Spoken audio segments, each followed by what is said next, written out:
Snake and World Elite. It was a fantastic first game to kick things off with Snake, taking a pretty convincing victory towards the end of the game. I'm, of course, Julian Pacey Tankar, joined again by Christopher Papa Smithy Smith. And Papa Smithy, how did you enjoy our first game? Because it was a very intricate game. It was a very intricate game, and both teams were kind of playing towards their points of power. I mean, the most interesting thing to me there is that Snake, as a new team into the LPL, recognized that it was going to be the late game that really took them over. They were able to play so reserved in the middle game, understand that in the mid game, all they had to do was get that extra farm onto the Tristana to scale up, and they never made any desperate plays. They never tried to go for those dragons they didn't have a chance to get. They just tried to play control League of Legends, get to late game, and then that Tristana, she went off. Yeah, one of our potential concerns, I feel like, with World Elite yesterday was that they were just a little bit scattered. Maybe the communication was getting to them a little bit, you know, kind of learning. They are a new team, of course, like a lot of the LPL teams, but didn't feel quite as together as some of the other teams did. Anyway, we are into Champs Select, though, so let us have a look at what we'll be getting in our bans here. Snake will ban out Rengar, Na, and Lysandra as their first two bans, and that's LeBlanc and Rek'Sai, sorry, as the two from World Elite. All right, still some very strong champions available right here. Rek'Sai, Jarvan is available here. Sivir, of course, we saw in the last game. There's a lot of potential options here. Jarvan is the final ban here. Janna's available. You know, I've noticed kind of an interesting trend, Papa Smithy. A lot of teams, first of all, every match so far has been a 2-0, which is quite interesting. But I think almost all of the teams that have gone 2-0 have won their first game on the red side.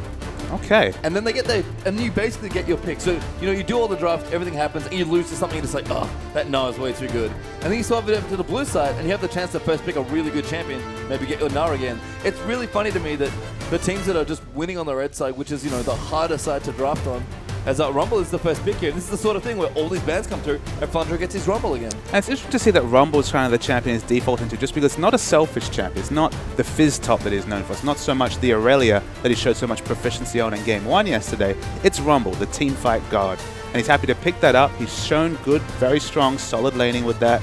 And his equalizers have been on point in team fights, so why not pick up that champion? Yeah, World Elite, very similar looking team so far, but we'll see what they want to go for as they move through.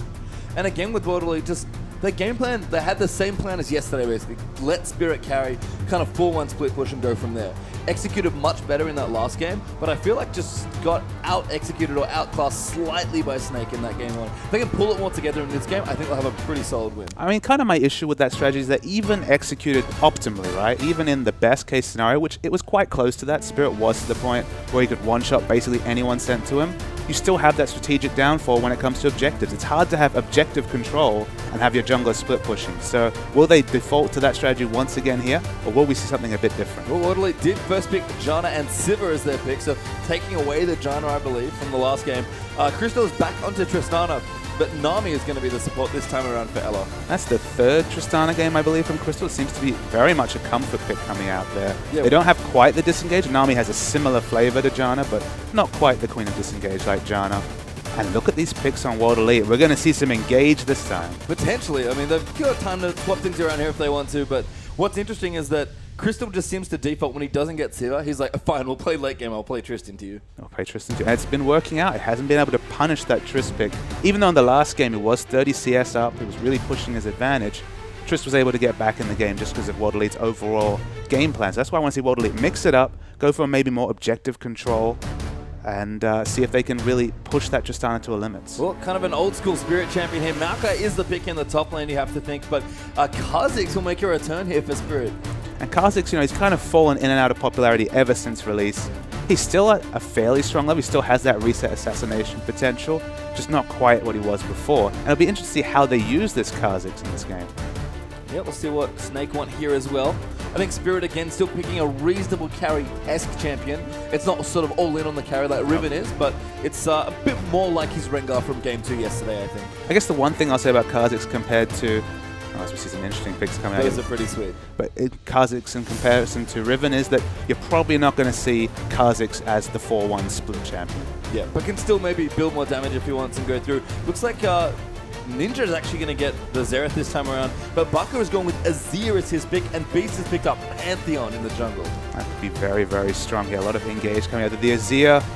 I mean, he knows that he's going to be against a farm mid champion here. It's not going to be the Yasuo that they threatened. It's going to go back to the farming champion here. And Azir, his comfort zone is when he's away from those assassins, and it looks like he's managed to avoid them this time. Yeah, and a similar sort of look here as well from Snake. You have to feel, again, not very many tanks. Basically, Pantheon is the only real damage token on the team. A lot of zone control here with the Nami, with the Rumble, and with the Azir now as well. So similar sort of look, but not the same maybe AoE damage to help set up Crystal's resets on Trist. Not the same AoE damage, but still a lot of peel potentially, or engage for the Trist. So once again, they're happy to let Crystal get that late game champion, scale up, and then just see how the team fights unfold. Yeah, and again, Flandre also picking that, selfless top laner, wanting more utility from the Rumble. And I think it's a great point that you bring up they need more disengage, because Janna, of course, was the support they had last game, where they were much, Janna's kind of the one-woman peel squad, right? But needed a bit more this time, went for Azir's ultimate. So I just spied the loading screen here, and I think you've been trolled slightly, Pastry Time, by the Chinese out here. It's not a Pantheon jungle, it's a Kayle jungle. Oh, wow. That's a very different look. Absolutely. It is significantly different. They have no frontline tank, even a frontline off tank like Pantheon. It's all going to be about specific timing on abilities there, specifically that Kayle ultimate. And that's even more protection and utility for this Tristana. That heal and the movement speed crucially on Kayle's heal that can help her move through. As we are going to see what will happen here. That's a really intriguing pick. Crystal, a lot of eggs in your basket. We'll see if you can pull it out again on Tristana. But we've swapped sides here for Game 2 between Snake and a World Elite. World Elite on the red side for this particular game, and it's Snake on the left side for their second and final game of these two teams for today. Yeah, you're right. The Kayle jungle brings a very different flavor, especially in a skirmish against the enemy jungles. You can see Kaz is going to have a lot of issue getting an assassination once Kayle picks up that ultimate. Crystal, she needs to watch where she moves right here, this Tristana. Yeah. Few too many friends here. Conan and Ninja already hanging out in the brush, and STYZ has gone back to Sivir as well in this particular game. In fact, I think all 5 members of World Elite are down here, and Ella instantly wards as Crystal takes an auto attack. So they'll have vision of this bottom side of their jungle. In fact, they've got all of their entrances covered right now. Yeah, it'll be interesting here. I mean, I really like the Maokai pickup here just because so much AoE damage coming down from the Rumble. Maokai can deal with that. And in lane, it's a very even lane matchup there. Of course, because Rumble has such short cooldowns on his Q and W ability, 6 seconds on both those abilities, he's going to always be charging up those spells. So you're going to see plenty of heal coming out of the Maokai passive in the top lane. So it should be a fairly equal tank battle. And we've seen quite a lot of this actually from the Chinese teams in particular. A lot of warding on specific small jungle camps. Both teams have actually warded their Krugs with their trinkets. They want to make sure they can get information on where the junglers are starting. And you can see kind of the fruit of that as we see Sivir. She's up the top lane here, so we could see a lane swap. Yeah, starting that swap, it seems like STYZ will walk in basically unannounced to that top lane and start off there. Looks like everyone's helping Spirit right now, both Aluka and Conan, although Conan will now rotate up. So we are going to have a lane swap here. Aluka will double jungle to start things off here, and we're going to have the lane swapped around a little bit. Importantly, even though they got a ward down on the Krugs, they're not awarding the red buff here. So this has been completely unsided by Snake. A successful lane swap coming out from World Elite. Yeah, we've seen quite a lot of red buff starts as well from jungle, especially when you get help from your teammates here, but Crystal and Ella will rotate down. I have to feel that this might favor the Tristana in terms of free farm, but STYZ Sivir could get the push on early. Obviously, they're trying to avoid that Maokai Rumble matchup there. I mean, in the very early game, levels 1 to 5, and when the ultimate comes out, Rumble does have the advantage. But if they switch around, say, level 6 or 7, once you get closer to, the null magic mantle and building it into a bit more magic resist there, Maokai a lot more comfortable in the lane after then. Maybe trying to pick on Flandre a bit more. And I don't know if this was intentional, but the fact that they knew the bottom had been warded kind of incentivized Beast to start on his left side of the jungle, which actually means that now that Flandre knows the swaps happen, has a lot less camps and experience to share with Beast. Absolutely, and that's the thing. Because they didn't get the successful ward down, they've reduced the amount of experience that Flandre could have picked up with the jungle follow there. So a big strategic victory from World Elite from level 1. Yeah, really nice stuff here. And Crystal and Ella will start pushing in their exploitive shot already leveled there for Trist. Beast actually going to walk in and start a 2v2. We haven't seen this in a very long time. Yeah, it's something that Cloud Templar was famous for, obviously, on the Rammus jungle days. It's necessary here just because Sivir can put so much damage and turret pressure down.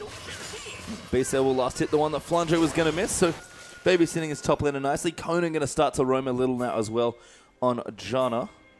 I believe known for Leona play normally. A big Leona player potentially. He does like the roam ganks, and even on Janna he does have the ability there. Yeah, going to come through. Ninja there. Oh, Baka knows what's up now.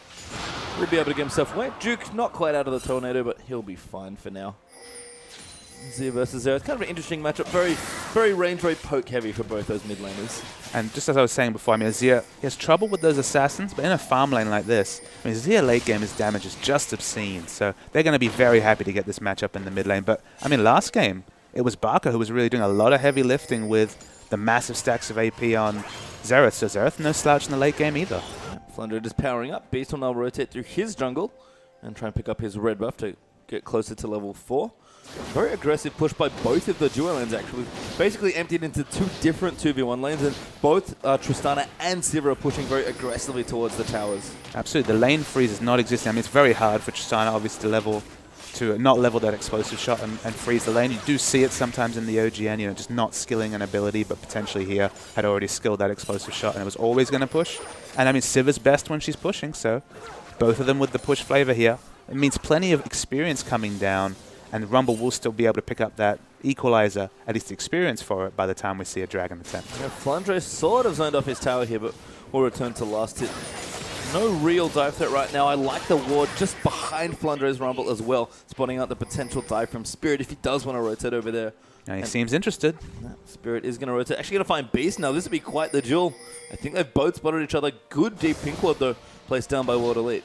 And you saw that Spirit. He noticed that Ninja was backing off there. He had to go and buy, so he knew he wouldn't have any mid lane support. Smart to back away from any engage. Yep, does not want to get involved. And again, counter jungling, very much a team game here as Fiendish Codexes have been completed by both mid laners. Actually a small CS lead for Ninja, but Barker should catch up pretty swiftly. Last hitting minions as they crash towards his turret. Spirit, though, continuing to ward aggressively here towards the top side of the map. And Beast, once again, forced up into that top lane to try and help Flandre. And that's 2 games in a row where we have seen kind of the polar opposite play from Beast as from the first series against Gamti. Very much on the back foot here to the moves of the enemy jungler. Great gank from Spirit. Good amount of damage done. That forces Barker to get away to his Sand Soldier. Doesn't blow a summoner spell, but a good little damage trade there. Absolutely, and I really like Spirit's play here. He's not going for that selfish build Riven, you know, to look to split push himself, but he is snowballing his lanes very effectively. Just wants to go in. Barker keeping his distance on this Azir, poking the minions down from afar.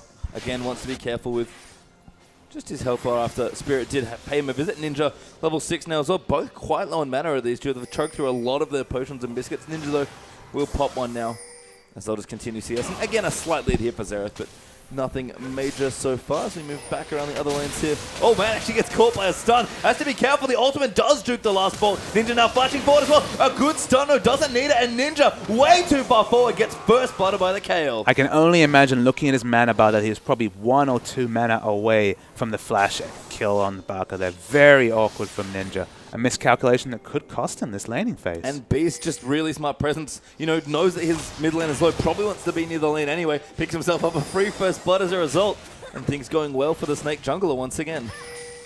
Sometimes things fall on your lap, Pastry Time, and that was one of those times. I certainly know that feeling as Beast. Do a bit of a mid laner impression here. Spirit actually doing the same here on Kha'Zix, and both junglers farming up nicely, pretty close in CS, have their initial jungle item. Not enchanted, but finished up already.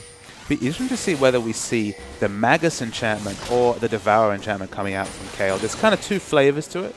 Previous to the Devourer nerf, that would have no question been the pickup just because it synergizes so well with Kayle's overall kit, that attack speed. But 20% cooldown reduction on a champion who loves to stack cooldown reduction is also a very compelling buy as well. So interesting to see which direction the Kayle goes with their build. And we've actually had a swap back here. Beast has started this dragon and his dual lane zoning out the other duo here from World Elite. So there's a pretty aggressive dragon coming up, but we're going to have Barker rotate down on Azir as well. And that actually looks like they'll just take this dragon uncontested. Spirit's not in the area. He's actually recalled quite low on health. Barker's zoning out Ninja now as well. That's almost a kill. Sand Soldier's not quite in range for the last auto, and that should give the dragon over to Snake. Disgusting damage already coming out, and you have to think facilitated by that 1 kill coming down on Ninja. It's such a sneaky dragon as well. Amazing to me that World Elite rotate their bottom lane down as the dragon does go down. Although Crystal does hop away, has to be a bit careful. STYC coming in. The tornado is beautifully lined up. The heal is popped though, but the ult's going to move in. There's the flash out, and Ninja goes down to Snake, but Beats is going to rotate through. Now Ella's here as well, and STYC's forced to flash. Some of the calculations on damage by World Elite when it comes to turret diving have struggled a little bit there. And you have to say, you're correct. They made that rotation. They brought down their duo lane to give themselves some dragon pressure.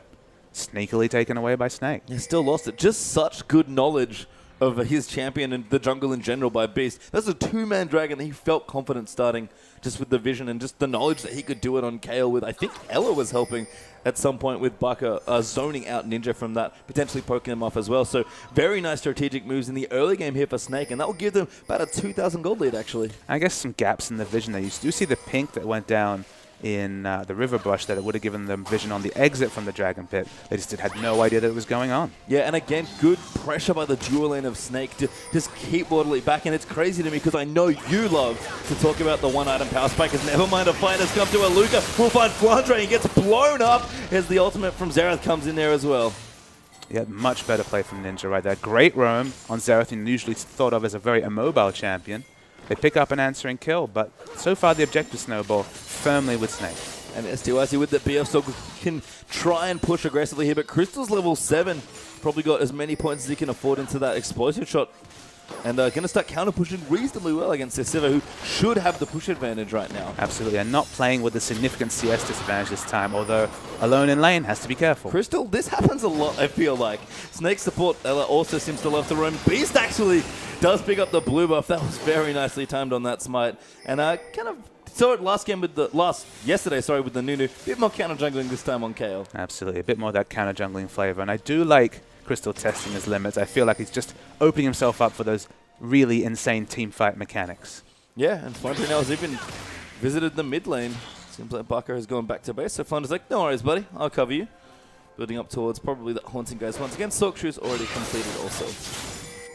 Still no more information. I have to think with the attack speed pickup here with the Zerka Greaves coming down for Kale, probably going to be that Devourer enchantment, but no confirmation either way of the build. Ooh, Ella actually hiding in the bush. Conan level 6, Ella still level 5, and very low in mana is this Nami. Probably going to try and go back. Beast low in his jungle, but able to quickly clear out the Red Cap. Crystal down the bottom's in trouble though. STYs, he's popped his ultimate. Ella though trying to run defense. Conan with the slow. Can't get enough auto attack damage in, and Crystal gets away with it again. Another misjudgment of damage right there. The flash comes out from Conan, but it didn't have the follow-up damage coming in from STYZ. Crystal lives another day, and it's been a recurring trend for Snake here. Yeah, I mean, Crystal just seems to always push the limits of his champion, know exactly what fights he can take and where he can be, maybe a little risky here. And he's survived every time. He's chugging potions down now as well. No help here coming, by the way, so Snake have to deal with this on their own. Yeah, we see the massive burst of damage coming out from the shielded STYZ there with the BF sword, of course. Up in the top lane, very equal. Rumble slightly ahead, just what we expect from a Rumble Maokai matchup as we finally got that 1v1 lane now. Yeah, and I wanted to touch on a little, kind of moving back to STYZ just for a second. You mentioned that, the BF sword's already been completed, and that was the other thing about the bottom lane rotation that meant to me that I thought they were just going to take over the bottom half of the map, because I know you love to talk about Sivir's one item power spike, just that BF sword, they're going to clear so quickly. I mean, BF sword gives her the instant wave clear, so theoretically Tristana should always be suffering under a turret. I mean, they do take the turret very quickly there, so they are able to pick that up. And Spirit, he's going for something. He's snuck in. There's a port. Actually, Flandre's coming in. Got to be careful. Never mind. That's actually a Luca. But they're going to start this fight. There's the Rumble ultimate. And Spirit's got the first kill onto Beats Cal. Now Flandre a little low there as a Luca. Jumps on a Crystal. Good buster shot, though. Might keep him alive. But World Elite 2-0 up. So far, Crystal in trouble. There's massive damage from Spirit. Nowhere to run. And he gets a third kill, I believe. And Spirit, standing in a pink ward, knew he was unsighted there. Great teleport coming in once again, although Ninja, he's in trouble. Knock up and a fantastic ultimate by Azir as well. Dodges the stun out as well. Baka just knows the limits here. Conan even getting poked out as well. Has to be careful. Ninja, though, will walk out of range of those Sand Soldiers. But a win there for World Elite. Spirit now coming in as well. Importantly, no objective to pick up here, though. Spirit, everyone who goes in range of this Azir is getting poked down. But he was not at that team fight in the bottom lane, and that gave World Elite 3-0 after they'd already gotten the tower. And look, they showed great aptitude in getting those picks and setting up nice team fight victories in the previous game. It was the objectives that follow picks that didn't exist there. And once again, great picks, but still 1 minute to Dragon. Nothing they can really pick up. Yeah, well, Spirit has to be careful. This tower's going to get quite low here. Baka with the blue buff, arising that tower as well for even extra damage. Janna will rotate in and keep that safe for now. But again, with that Dragon coming up, as you mentioned, all this Azir pressure is really mounting. Once again, we see the power peaks and troughs here as Crystal here. He's struggling to get his items together. Infinity Edge is completed on STYZ. So this next Dragon, I mean, World Elite, they kind of slept on the first one. It's on them to pick up this one here. Yeah, the CS deficit there as well. Which was done about 20 CS behind STYZ's Sivir. But Baka is again setting himself up to carry 20 CS ahead of his lane opponent and already chunking people down with just his Morello Nomicon. It's one of those things where in the previous series, you would have said Flandre, you would have said Beast. Those were the names you would quote. Crystal in the second game as well. This game, it's Baka stepping up, so they've definitely got carries from all over the map to Snake. Yeah, Aluka has also fallen behind in CS though, so Flandre keeping up with the pretty item-efficient Rumble as well. They're doing nicely there. Curious to see how this Kale continues to evolve as we get into more team fights on. This next Dragon fight, I think, is going to be quite key. Absolutely. And it's kind of be the carry power of this Infinity Edge Sivir against the dual magic penetration Rumble. Not level 11 crucial. Level 11, I would have definitely passed to Snake, but we could see a fight. Oh, Crystal almost goes in, but there's a Luca. Once again, that's a great ult from Baka and a good Kale ult as well. There's a tidal wave going to follow through, and Spirit gets low, but Conan will reset with his ultimate now. Ninja rotating in. He gets smited actually by Beast, who's trying to zone him out, and that's a win for World Elite. They've chunked them down. They don't have many ultimates left, but if they can keep them out for a little while longer, they might be able to secure the Dragon. Health bars are pretty similar though, so starting the Dragon, tanking that damage is looking very, very risky for World Elite. And we talk about it a little. Dragon, in terms of how quickly we can kill it, didn't change, but it does so much damage now. And Snake are coming in. World Elite really do not want to tank this Dragon with the rest of Snake behind them. Every extra order they take from Dragon just makes the ensuing team fight looking better and better for Snake. WWE, they might be biting off too much. 50-50, Kha'Zix gets it, Spirit gets the Dragon, Flandre now, Lozo is forced to flash out, Baka is rotating in, and Beast is going in, there's Crystal, wants to reset, gets one, and there's the next reset, Ninja forced to flash as Crystal will follow him now as well, doesn't have enough, no he does, the Buster shot will clean him out, 3-0 now for Snake. And that last exit kill probably tips the balance of that engage over to Snake. They confirm it here with the mid turret. That's a very nice pickup for Snake. And the lead again thin here, but Snake 1,000 gold ahead, despite playing most of the last game, about 2,000 to 3,000 gold behind him. A similar looking team comp might make it 2 as well for the turrets. STYZ has to be careful here. Jana now in as well to try and defend off his turrets. They do clear enough waves out. STYZ actually maybe fancies himself. I like the stun turret there by Baka, just to make it even harder for them to crack. And calling back to the gold lead here, Page Time. Being ahead in gold with a Tristana comp in the mid game, things are looking good for Snake. Once again, playing around the carry Crystal perfectly on this Trist. And Crystal's decision-making as a Tristana player has impressed me throughout the games I've seen him play it so far. Not just the lane where we saw him snowball with a Trist, but his teamfight decisions and resetting ability, his general situational awareness is just fantastic. And you look at some of those situations where he gets almost caught in the bot lane, and you might be quick to say, I don't know about this positioning, but it just feels like he's testing his limits. Because when it comes to team fights, he always seems to maximize the amount of damage he does. Yeah, and again, the team fighting as well from Snake has been so coordinated, which is just impressive to me. It's not just that Crystal understands the limits of his champion and knows when to go in. Oh, yeah. Flat hiccup there, but Sivir has gotten the kill on the tower.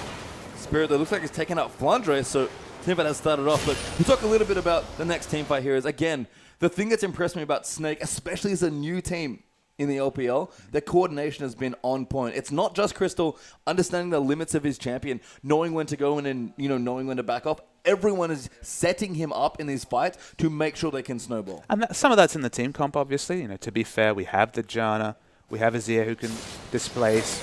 There's a lot of peel for this Tristana here. But again, it's just everyone knows their role and follows it. And that's the sign of a good team. Beast gets his blue buff, though Baka may have liked it, so World Elite will deny that away from the mid laner this time around. Infinity Edge is creeping up as well by Crystal. He's missing his BF sword and, of course, the actual item itself. But he's picking up some farm now, evening things up a little bit more. About 10 CS behind as he takes out the Raptor camp. But things are ramping up here for World Elite. And that gold lead with that last little exchange seems to have thinned out a little. About 500 gold now for Snake. 500 gold, but crucially, Tristana powering up. And that's I'll keep coming back to that point, but it's on a Sivir to push an advantage. It's not on a Tristana to push anything. And we talked about Baka Xerath last game, really having, I guess, the power in the mid game to carry his team through and get Crystal to the late game where he could shine. Again, on this Azir, I feel like he's in a very similar position. Absolutely. I mean, he's scaling up. I mean, crucially, look at the ward coverage here from both teams. It doesn't feel like World Elite are translating any of their power into aggressive warding here. A couple of wards on the top side of the jungle, but basically no vision on the bottom side of the jungle for World Elite. Crystal here will farm up. STYZ always fancies himself these aggressive engagers, I feel, but Ellis here is all level 7. Crystal hitting 11 there as well, so getting a good amount of farm and crucially experience as well. Fancies the crit, wow. Takes off quite a lot of SCY's health, and they're going to siege up this turret. Azir's actually down here as well. Important to know that was a static shift with pickaxe critical strike. Yeah, not even the Infinity Edge here as Ninja's going to rotate to help out with the wave click. Gets assaulted by the Gromp as World Elite have started that. And this tower is not long for this world, potentially. If Snake want to really commit to the 3-man push, but 4 members now have been pulled by them. 3 for World Elite. Tristana going to pop that rapid fire. And this tower's going to go down. That's going to make it 2 for 3, actually. World Elite still ahead on turrets. And Maokai able to get some damage on the top turret here. Rumble just coming down to help his team if he needed to cut anyone off. Maokai, he'll get able to equalize the gold with the top turret, but overall, Snake seem happy. That last little exchange there from World Elite that we may have missed. Picked them up the mid turret, I believe, so that's where that little advantage comes from. 4-2 now in favor of World Elite for that particular metric. Baron is up in 50 seconds, but he's probably not going to be looked at for another 5 to 10. And again, a very popular Maokai item there, that move speed item, really helping Maokai get in and engage for his team. I guess it's worth knowing for the spectators that, you know, even though it is a 4-2 turret advantage to World Elite, that does include Azir turrets, I believe. So might be a bit misleading in terms of the global gold coming out there. That's interesting. I think you're right, just sort of counting the turrets on the minimap. That's very curious here. There's going to be a lot of turrets killed this game potentially. Absolutely. There could be plenty of turrets killed this game. Some unbelievable amount here as Ninja will go back looking towards his second item now. Need to see large rod for Bucker's Azir as well. So powering up to possibly a Zhonya's or a Rabadon's, depending on where he wants to go with that power point. Yeah, the one thing I can say is that Spirit is looking very good on this Kha'Zix. In terms of items, he's at a very good item point here, and it feels like World Elite are kind of undoing some of their power here by not getting those aggressive wards down and starting to come into the enemy red buff, the enemy blue buff, and really start to contest some of these objectives, just because they are in a power point right now where Tristana's still in that power trough. It does feel like they could be going and competing for those objectives, but they're not moving up their wards aggressively enough, I think, to take advantage of that Sivir pick. And that trough isn't going to last much longer either. 42 seconds till the next Baron, and Tristana has all but finished that Infinity Edge here for Crystal, and that's a big jump in power. Not to mention that the Zhonyas that Bucker is going to be going for next could also be finished by the time that Dragon fight rolls around. So lots of power there potentially for Snake's next engagement. And it's one of those shining points of Rumble is that even though Rumble's 0-3-4, he has a healthy CS advantage, but hasn't really been involved in any of those kills. He still has kind of his 2 core items here in terms of the percentage health damage, and obviously the equalizer damage is going to be coming out in the next team fight. Look at Maokai here. He has the Righteous Glory, so he has some health. He's working on some magic resist, but he's not a frontline tank, especially to deal with Crystal in this next fight. Here actually going to be a bit of a scuffle. It's Beast and the rest of Snake defending their pink ward here. Bucker going in, actually wants to go aggressive. Arise used on that tower. They're going to try and take this out and do very cleanly, excuse me. Tier 2 turret going down with Dragon now up as well. The Azir turret's going to give them vision, if nothing else, towards that mid lane. And vision's the word, Page Jam, because they get that ward on the enemy walls as well here. So much advanced vision, so much map vision for Snake.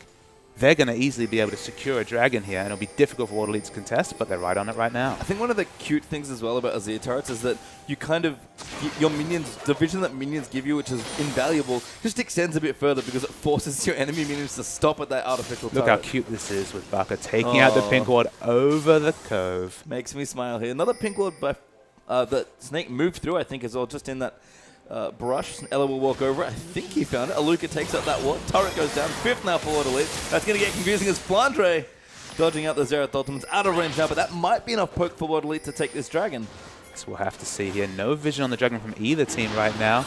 But we'll see the converge happening here. Ultimate used by Flandre, I think, as well. So that is not a tool he can use. He's actually quite healthy. Maybe Janna's ult was used to reset. No, Ellis. Nope, that's not even a Janna play. Never mind. Ebb and Flow there helping heal up Flandre. But the dragon here will be checked by Baka, who'll poke it angrily from the back. But Ninja's got poke here as well. And this is going to be a pretty long dance. You have to feel Flandre, though, down the bottom. Maybe not. Spirit going to get low here as well, but Aluka will come through an SD-wise. He just has enough damage. Conan does pop his ult. That's a kill for Orderly and probably the next dragon. They're in the prime position for the dragon, but you look here, Tristana, she's not happy with just letting that go down. They're going to push up the mid lane here. They're in an excellent position to push here, Snake, and World Elite, they're going to be slow to react. A pink one there from Ella as well, just wants the timer, you have to think. And no turret forthcoming. Going to rotate to the top. Maybe pick that one up. Crystal will look to take the red buff now as well. But that was a pretty uncontestable dragon there from Snake at the end. But you have to say no free objectives for World Elite here. Snake is trying to make them pay wherever they can. If they get a turret, great. If they only get the enemy red buff, it's still better than just staying back and watching World Elite take an objective. Yeah, and it's one thing, again, to play well when you're ahead, right? And we talked about that, about Snake coming into this particular series. Snake are ahead in this game, but we're a little behind before. And this is a pretty contentious position right now in this game. So Snake still seem to be on top of things. And one of the things that is the mark of a great team for me, and we'll see if this continues with Snake, it's not, again, how you win when you're ahead, but your damage control when you're behind. How do you trade objectives? Well, it's one of the overall narratives of the LPL this season, FaceTime, is how will the Korean players, the top Korean talent, mostly from the Samsung organizations, come into the LPL, and how will the communication barrier that exists, with these multi-language teams affect their play? Because you've got players who are known for their strong communication coming into a situation which obviously is going to require more pings, more use of a neutral language like English to be able to take advantage of situations. And a lot of players might know, but we do have 2 Koreans on this Snake team. Obviously not of the same profile of the Dandies and Martyrs of the world, but Beast and Ella, both Korean players here. So in a situation where team's ahead, it's very easy to ping the enemies and say, go, go, go, start that engagement. But when you're behind, can you communicate how to get little advantages, how to minimize losses in a competitive game like this? And you have to say, Snakes seem to be working around any situation like that exceedingly well. If you told me there were 5 Chinese players, I'd believe. Yeah, I think I would as well. And everyone in this game has picked up some strong items as well. Basically 2 item power spikes across the board here. So we've got Rumble now with a needlessly large rod to go with his Leandros and the Sork Shoes. We've got Zoni's completed with the Void stuff on the way to go with Bucker's Merlinomicon. Infinity Edge is done along with a static shift for Trist as well. And that pickaxe looks to be moved into a last Whisper fairly swiftly. Sivir 2 items there as well with the Yomus. And needlessly large rod also added there for Xerath. So lots of good stuff coming out now, basically for everyone on both of these teams. But you look at the minimap here, look at those pink wards. You see 2 pink wards, 3 pink wards, defensive pink wards down for Snake. They've got the vision in their own jungle. They're not allowing World Elite to get any advanced vision. So it's a case of pushing in those minions past the first turret, which you've already taken down, and then backing. Like, you're not securing any extra advantages, any extra objectives. You're not even getting wards on buffs here. And it just buys Snake more and more time till we're going to have a Tristana with Kayle ult, with so much disengage from Nami. And it just worries me that World Elite, they don't find any way to be decisive and to take an objective here. And if we have to think of these teams in terms of their, a late game potential as far as team comps go, are we giving the advantage to Snake as well, just because of, again, the kind of Tristana insurance policy by Crystal? I think the one question mark when it comes to World Elite late game, obviously, Tristana's going to be stronger than Sivir, but the most important thing to me is Aluka going to become unkillable? We saw Wicked famously in recent tournaments, getting to that unkillable point on Maokai where it didn't matter how much DPS you had, you weren't getting through that frontline tank. In this case, Aluka doesn't have the gold, although we see an engagement. That was a fantastic ult. Zoni's as well, though. But Bucker is getting poked up, forced to get himself out. Ella will move into heal. But a couple of ults burn there, no kill onto Bucker. So you're going to keep pushing here as Snake. I mean, if Maokai can pick up that Frozen Heart, can pick up that Banshee Veil, can become that unkillable frontline tank, World Elite are in for the shot for team fights. But just like that's ticking, we're waiting on Tristana to power up here as well. Very close to that last Whisper. Spirit cleaning up vision, though, has to be careful. Flundre has found him, and he's going to hit the Harpoon. That was a lot of Rumble damage. Doesn't have his ult, though, unfortunately, so Spirit will get away from that one. And we just saw with the Rumble damage and just Bucker there before as well, poking them out. There's more than one carry on this team for Snake as well. Bucker's Azir is doing silly damage already. And Rumble will always be relevant in a team fight, even if he's as far behind as he is now. And with that Zhonya's Hourglass, he can even become a pseudo frontliner just so that he can get in there. He can overheat with his Flame Spitter running and apply that Zhonya just to do some frontline damage to obviously complement the equalizer. Yeah, I mean, Flundre's score isn't attractive here, but if he's behind, I don't think I want to be a Luca in this game. Maokai has not found the footing yet, or the gold to get the big tank items that you're talking about. So we'll have to see. World Elite kind of playing against their own comp a little bit here, because Luca does need quite a bit more farm. And Snake, again, have held onto this lead, but playing very comfortably. And this, again, a thin lead. 2,000 gold is nothing in this particular point in the game. Eller actually going to get caught out as well. The tidal wave does come in. Baka though, moving in, tries to move STYZ back with his ultimate, but the teleport will come in now as well. It's going to force the flash out of Siva as he just poking people back though, but Baka has popped his Zoni, so Luca's in the middle. He will flash out with Azir, and now Eller going to flash forward. Bubble will add great equalizer coming in there, cutting off STYZ and Conan, and Luca is forced to flash as well. Spirit once again in, but Crystal gets that first kill.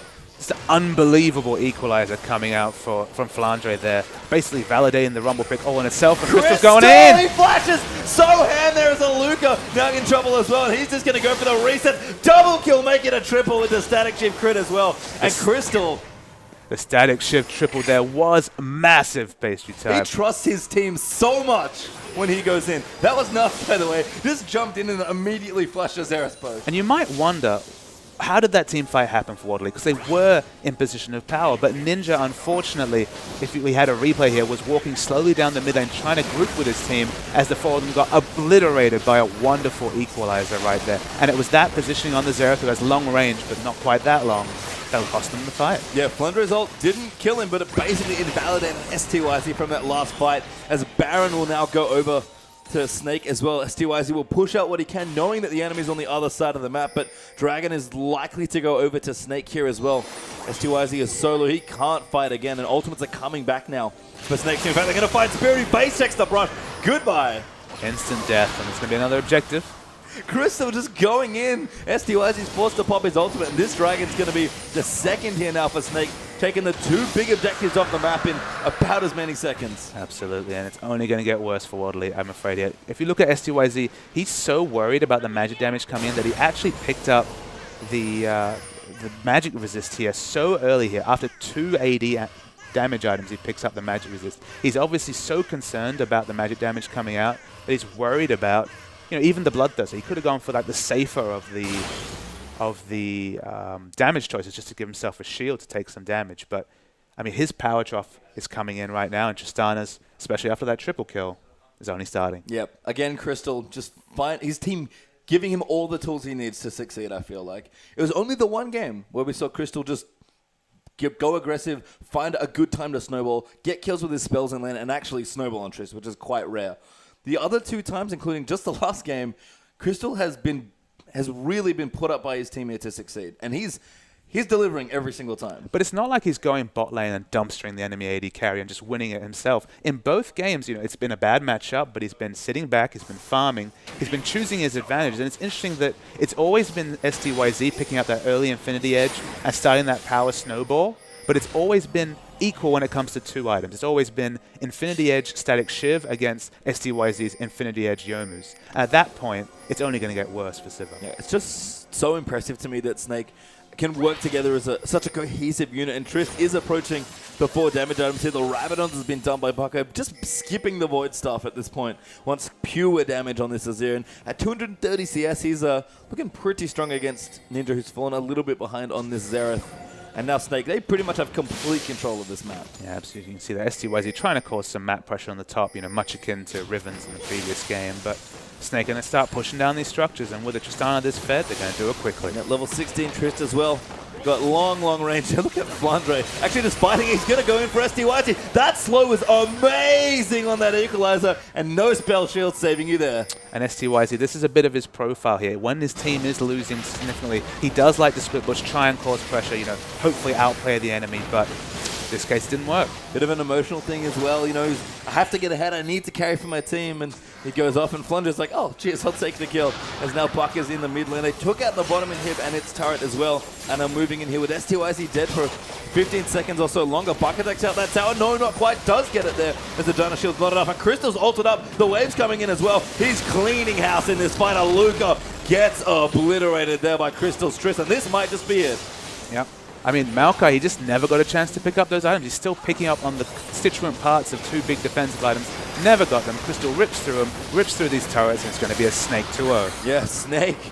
That's 4 games in a row for themselves. 3 games. Look at Flandre. Just going in there, good bubble on the Spirit. They'll trade a couple kills here back and forth potentially. Baka tries, goes golden in the zonies, and will keep himself alive and keep one of those stats off his KDA for that game. And what an impressive showing again here by Snake. Another 2-0 victory. And I guess the most interesting thing to me is they're showing gears, Pastry Time. They're not all in all the time. It wasn't Beast all over Spirit's jungle. In fact, you could say that Spirit, to some degree, out-jungled Beast in the early game in both games here. But Snake able to understand their power spikes, able to hold back there, wait for their Tristan to scale up, and then the carnage was clear. It was, and just a fantastic team to watch. Look forward to seeing more of them as well. But we are done for today's LPL broadcast. Don't forget, if you want more games, we'll be casting over at the Riot Games Oceanic stream. That's twitch.tv/Riot Games Oceania. If you continue our Oceanic challenge series, but the LPL will return tomorrow, guys, so tune in for that as well.